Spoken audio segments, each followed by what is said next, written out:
The best method for spacing ceramic tiles during installation is to use consistent plastic spacers and simple layout techniques to ensure even grout lines and prevent tile shifting. Start by planning your layout with a dry run of tiles across the room to identify centered field and minimize tiny edge cuts. Measure and mark a chalk line grid from your most visible wall and work toward the least visible wall.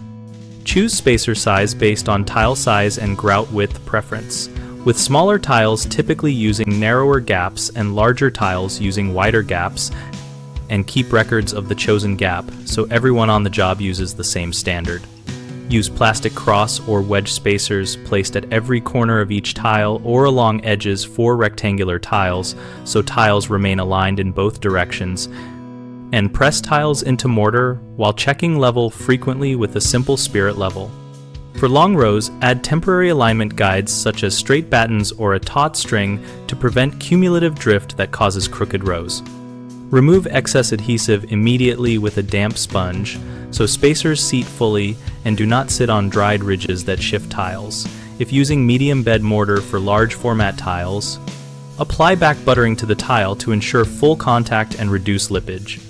When tiles are fully set, but before final cure is reached, carefully remove spacers by pulling them out along grout lines so that mortar does not bridge gaps. Then inspect joints for consistent depth and clean any mortar squeeze out so grout bonds well.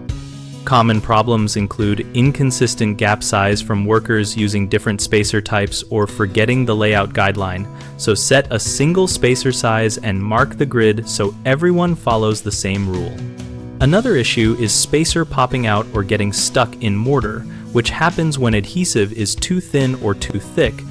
So adjust mortar to the manufacturer recommended consistency and press tiles firmly while keeping spacers flush.